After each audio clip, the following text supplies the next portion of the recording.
दूरदर्शन हूँ। हाँ, वही दूरदर्शन जो आपके घर की छत पर लगी एंटीना की पतली सी डंडी से झिलमिलाता हुआ आपके लिविंग रूम तक आया करता था। आज मैं आपको अपनी ही कहानी सुनाने बैठा हूँ। साल था 1959।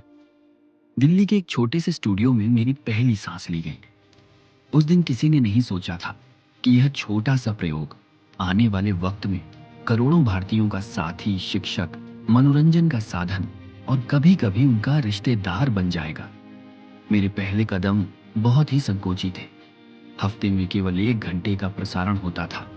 न कोई बड़े बड़े सेट, न महंगे उपकरण, सिर्फ काले सफेद तस्वीरें और एक आवाज। पर मेरे उस छोटे से कदम ने भारत में संचार और मनोरंजन की एक नई दुनिया खोल दी। साल 1972 में मैं दिल्ली से निकलकर मुंबई और अमृतसर पहुंच गई। फिर क्या था, देश के अलग अलग शहरों में लोग मेरी ओर खींचे चले आए। 1975 आते आते मेरे पास रंगीन होने की तैयारी शुरू हो चुकी थी। और फिर आया वो साल 1982।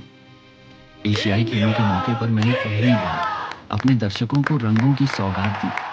घर घर में लोग कहने लगे, अरे, रंगीन टीवी आ गया है। मोहल्लों में भीड़ जुटने लगी।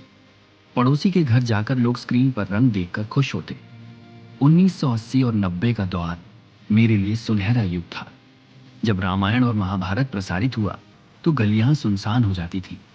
लोग घरों में बंद होकर मेरे सामने बैठ जाते। मंदिरों की घंटियां भी धीमी पड़ जाती थी।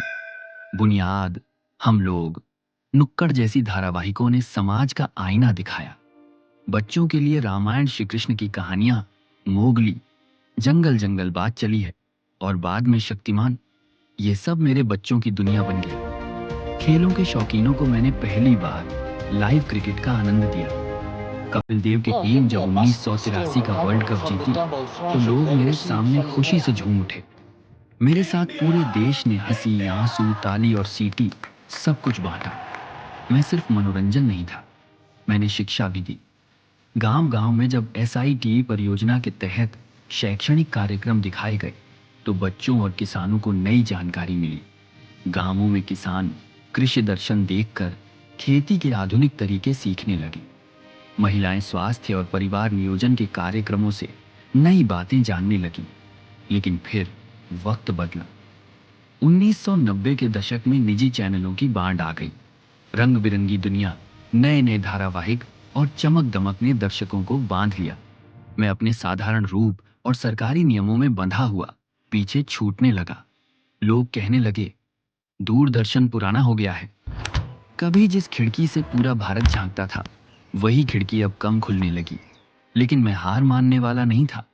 मैंने भी बदला रूप धारण किया। DD न्यूज बना ताकि लोग सही और विश्वसनीय खबरें पा सकें। DD स्पोर्ट्स आया खेलों का रोमांच दिखाने के लिए। DD भारती और DD इंडिया ने मुझे फिर से नया चेहरा दिया। आज मैं डिजिटल युग में भी अपनी पहचान बनाए रखने की कोशिश कर रहा हूँ। गांवों में बूढ़े लोग अब भी कहते हैं, हमारे लिए तो दूरदर्शन ही असली टीवी है। मैं सिर्फ एक चैनल नहीं हूँ, मैं भारत की यादों का एल्बम हूँ। मैं उस वक्त की गवाही हूँ जब पूरा देश एक साथ बैठकर एक ही कार्यक्रम देखता था। मैंने भारत को रंगीन सपनों से मिलवाया, उसे जोड़ा और उसे अपनी ही कहानियों से परिचित कराया। मैं दूरदर्शन हूँ।